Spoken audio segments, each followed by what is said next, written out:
பால் சாதம் ரெடி பண்ணுறோம். அதுக்கு ஆயில் ஊற்றியாச்சு. இப்போ வந்து ஒரு ஸ்பூன் நெய் போடுறேன்.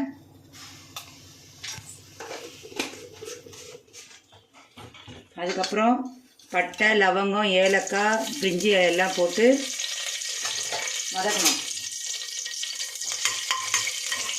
அதுக்கப்புறம் வந்து ஒரு 2 கைப்பிடி அளவு வெங்காயம் போடுறேன்.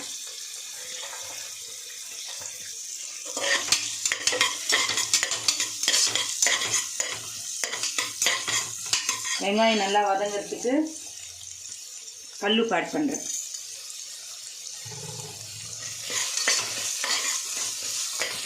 இப்போ வந்து நல்லா வெங்காயம் வதங்கிடுச்சு. வெங்காயம் வதங்கினதுக்கப்புறம் இதில் வந்து இஞ்சி பூண்டு பேஸ்ட் ஆட் பண்ணிக்கலாம். இதில் வந்து சீரகம், சோம்பெல்லாம் போட்டு இஞ்சி பூண்டு பேஸ்ட்டே அரைச்சிருக்கோம். இது நல்லா பச்சை வாசனை போகிற அளவுக்கு வதக்கணும். பச்சை வாசனை போயிடுச்சு. இப்போ 2 பச்சை மிளகா, ஒரு குடி அளவு வந்து புதினா போட்டிருக்கேன். புதினா போட்டு நல்லா மிக்ஸ் பண்ணிவிட்டு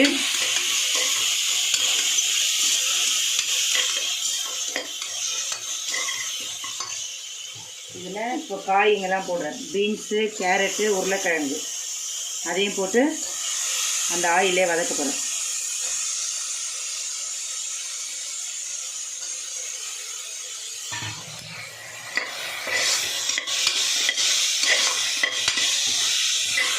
இப்போ நல்லா வந்து காயெல்லாம் வதங்கிடுச்சு. காய் வதங்கினதுக்கப்புறம் இதோட தக்காளி, தேங்காய் பாலை ஆட் பண்ண போகிறேன்.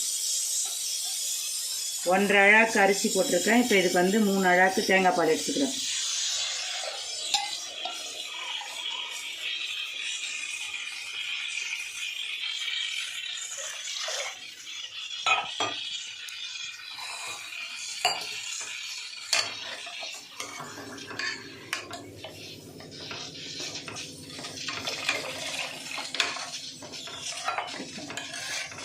இது வந்து தேங்காய் பால் சாதத்துக்கு தேங்காய் பால் ஊற்றியாச்சு. இப்போ வந்து கொதி வருது. அதில் அரிசி ஆட் பண்ணிக்கிறோம்.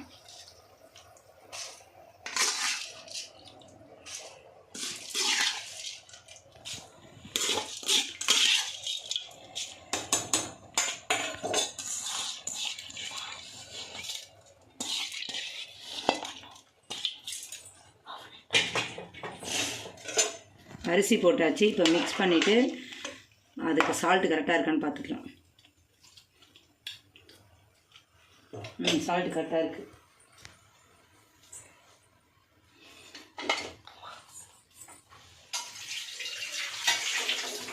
இப்போ குக்கர் மூடி போட்டு மூடிடலாம்.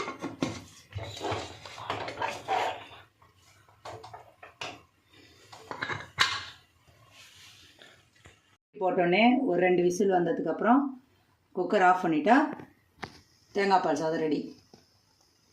போட்டோடனே ஒரு 2 விசில் வந்ததுக்கப்புறம் குக்கர் ஆஃப் பண்ணிட்டா தேங்காய் பால் சாதம் ரெடி. இப்போது குக்கர் விசில்லாம் முடிஞ்சிடுச்சு. தேங்காய் பால் சாதம் ஓப்பன் பண்ணிவிட்டு அதை நல்லா வந்து எடுத்து கலக்கி விட்டால் நல்லா உதிரி உதிரியாக தேங்காய் பால் சாதம் ரெடி ஆகிடுச்சு. வாங்க எல்லாரும் சாப்பிட்லாம். பிடிச்சிருந்தா லைக் பண்ணுங்கள், ஷேர் பண்ணுங்கள், கமெண்ட் பண்ணுங்கள், சப்ஸ்கிரைப் பண்ணுங்கள் ஃப்ரெண்ட்ஸ். Thank you friends.